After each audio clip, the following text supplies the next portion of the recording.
हमारा आज का जो रियल हॉरर इंसिडेंट है, ये इंसिडेंट बंगाल के एक मेंटल हॉस्पिटल का है। एक ऐसा मेंटल हॉस्पिटल जो अंग्रेज़ों के टाइम से ऑपरेट करता आ रहा है। उस समय आज़ादी से पहले जो अंग्रेज़ हुआ करते थे, तो कहने को तो ये मेंटल हॉस्पिटल था, लेकिन जो अंग्रेज़ों से बागी हो जाता था, जो उनकी बातें नहीं मानता था या एक तरीके से जो कैदी थे, उनसे कुछ उगलवाना होता था, तो जो अंग्रेज़ थे इस मेंटल हॉस्पिटल में उस आदमी को भेजा करते थे और यहाँ पर उसे बहुत ही दर्दनाक तरीके से टॉर्चर किया जाता था। इस हॉस्पिटल में मतलब आप लोग मानेंगे नहीं कि टॉर्चर करने की हदें इतनी ज़्यादा बढ़ गई कि यहाँ पर कुछ ऐसी घटनाएँ हुई और उसके बाद ये जो पूरा हॉस्पिटल है, ये हॉरर हो गया। तो आज की इस वीडियो में हम बात करने वाले हैं ऐसे ही एक मेंटल हॉस्पिटल की। ये जो कहानी है मैं आप सभी लोगों को बताऊँ, बहुत ही ज़्यादा दर्दनाक और भयानक होने वाली है। इस हॉस्पिटल में एक वार्ड नंबर 13 है। उस मतलब वार्ड में कुछ ऐसी घटनाएँ हुई जो आप सुनेंगे तो हैरान रह जाएँगे। तो आइए बिना किसी देरी को इस वीडियो को हम स्टार्ट करते हैं। आप लोग वीडियो को लाइक ज़रूर कर दें। अगर आप सभी लोगों को हॉरर वीडियोस पसंद हैं तो हमारे चैनल को सब्सक्राइब कर दें। और आइए आप सभी लोगों को मैं इस मेंटल हॉस्पिटल की शुरू से लेकर एंड तक की पूरी स्टोरी बताता हूँ। कहानी की शुरुआत हमारी होती है 1940 से। उस समय हमारे देश पर मतलब अंग्रेज़ों का पूरा राज था। तो उस समय बंगाल में एक मेंटल हॉस्पिटल था, जो कि मतलब बाहर से दिखने में बहुत पुराना सा और बहुत शेडी सा दिखता था, मतलब बहुत ही ज़्यादा बेकार।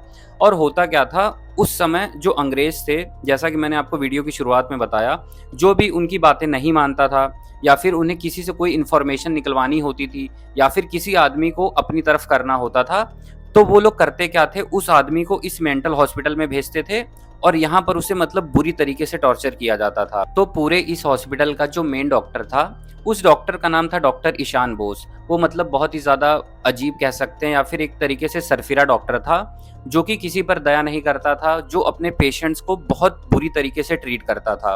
वो अपने पेशेंट्स को बिना एनेस्थीसिया दिए उनके ऊपर अजीबोगरीब प्रयोग करता था और यहाँ तक भी कहा जाता है कि वहाँ पर जो पेशेंट थे, उन लोगों की याददाश्त तक को मिटाने की कोशिश किया करता था।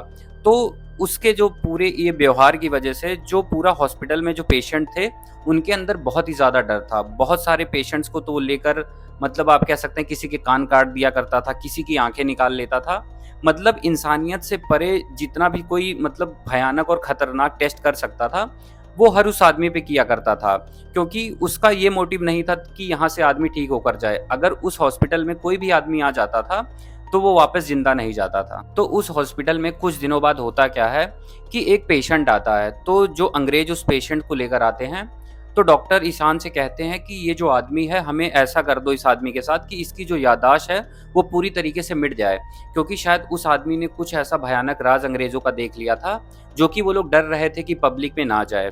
तो जो डॉक्टर ईशान था, वो अंग्रेज़ों से कहता है कि कोई बात नहीं, मैं कर दूँगा। तो उसके बाद वो जो डॉक्टर था, वो जो पेशेंट आया था, उसको मतलब अपने जो आप कह सकते हैं ओटी रूम में बुलाता है।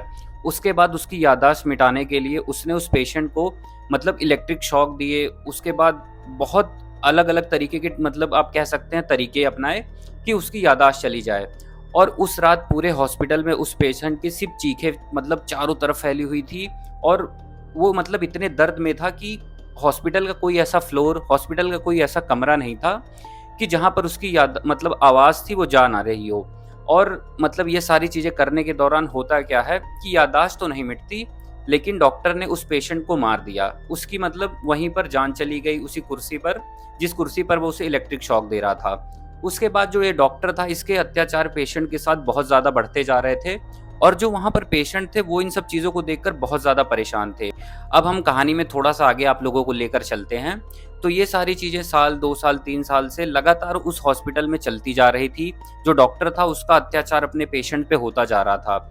वो बहुत सारे पेशेंट को तो क्या करता था, ज़िंदा दफ़ना दिया करता था। तो इन सारी चीज़ों को देखते हुए जो उस मतलब पूरे के पूरे हॉस्पिटल में पेशेंट थे, उनके अंदर बहुत ही ज़्यादा डर था। वो उस हॉस्पिटल में मतलब किसी तरीके से भी उससे निकलने की कोशिश करते थे, लेकिन वो उस हॉस्पिटल से भाग नहीं पाते थे और जो पकड़े जाते थे, उनके साथ बहुत ही अजीबोगरीब व्यवहार किया जाता था। किसी लोगों के तो कान काट दिए जाते थे, किसी की आँखें निकाल ली जाती थी। तो इन सारी चीज़ों से परेशान होकर एक वार्ड नंबर 13 है, तो उसमें कम से कम 15 से 17 मरीज़ थे। तो वो इतने ज़्यादा परेशान हो गए थे इन सारी चीज़ों से, क्योंकि हर दिन उनके साथ ऐसा था कि जैसे उन्हें मौत के मुँह में ढकेला जा रहा है और उन्हें मारा भी नहीं जाता था। मतलब इतना ज़्यादा दर्द कि चीखते-चिल्लाते जो पूरा हॉस्पिटल था, उनकी मतलब शोर से एकदम गूँज उठता था। तो उन 15 से 17 जो पेशेंट थे उन्होंने डिसाइड करा और उन्होंने वार्ड नंबर 13 के अंदर लटक कर सबने अपनी जान दे दी। और उस रात मतलब जो पूरा हॉस्पिटल था उसमें चारों तरफ सन्नाटा फैल गया, क्योंकि इतने सारे लोगों ने एक साथ अपने आप को लटका दिया। अब इसके बाद जो हॉस्पिटल था वहाँ पर हॉरर इंसिडेंट का जो पूरा खेल था वो स्टार्ट होता है। जब से उन 17 पेशेंट ने अपनी जान दी थी, उसके बाद से हॉस्पिटल में रात में 2 से ढाई बजे के बीच में अजीबो-गरीब सी आवाज़ें उस फ्लोर और उस वार्ड के पास से आती थी। ऐसा लगता था कि पेशेंट जो हैं वो रात में मतलब दर्द से चिल्ला रहे हैं, चीख रहे हैं और बहुत ही तेज़-तेज़ से रो रहे हैं। उसके बाद ये जो वहाँ पर काम करते थे और लोग, तो उनको ये आवाज़ें जाती थी। तो जब वो लोग जाकर उस फ्लोर पर या उस वार्ड में देखते थे खोलकर, तो वहाँ पर कुछ भी नहीं होता था, वो एकदम खाली होता था। और जैसे ही वो लोग वापस आते थे, उन्हें फिर से वही दर्दनाक भरी चीखें और आवाज़ें पूरी-पूरी रात आती थी। उसके बाद अब जो ये इंसिडेंट थे वो डे बाय डे बढ़ने लगे। कुछ-कुछ लोगों को ऐसा फ़ील होता था कि जो पेशेंट हैं वो मतलब पूरे एकदम जो फ्लोर है उस पे चीख रहे हैं, चिल्ला रहे हैं, दौड़ रहे हैं, रो रहे हैं। ये सारे इंसिडेंट इतने ज़्यादा बढ़ने लगे, तो जो हॉस्पिटल के जो और डॉक्टर थे या फिर जो वहाँ नर्सेस थी काम करती थी, वो लोग बहुत ही ज़्यादा परेशान होने लगे थे। अब ये सारे इंसिडेंट होते रहे डे बाय डे। उसके बाद एक सुबह होती है उस हॉस्पिटल में, तो एक मतलब जो मेन डॉक्टर था उससे जो छोटे नीचे असिस्टेंट होते हैं डॉक्टर के, वो लोग डॉक्टर के रूम में जाते हैं, डॉक्टर जो ईशान था उसके रूम में।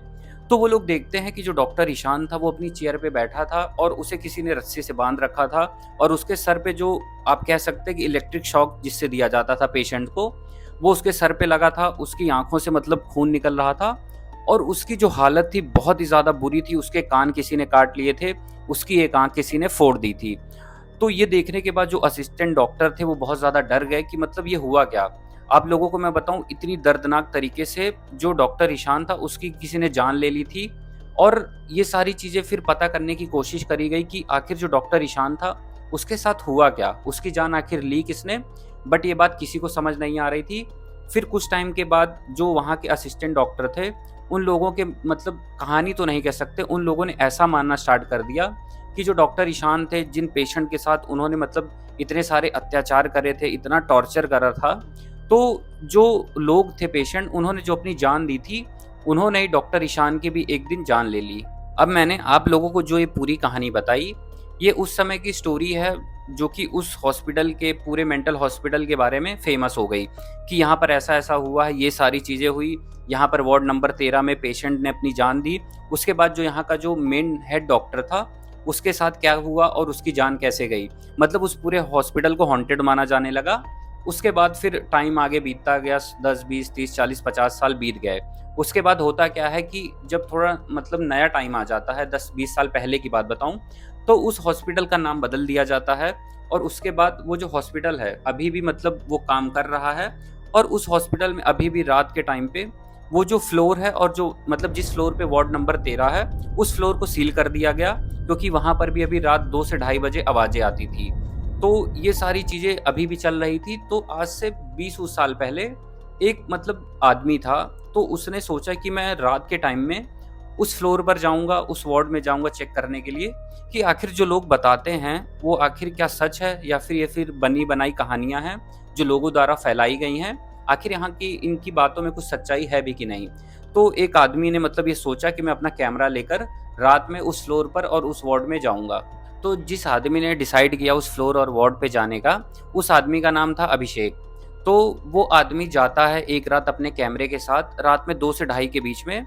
वो धीरे-धीरे अपना कैमरा लिए और उस फ्लोर पे जाता है और उसके बाद जैसे ही वो उस फ्लोर पे पहुँचता है, तो उसे आवाज़ आती है कि जैसे कोई बाथरूम में कोई टैप खुली हुई है।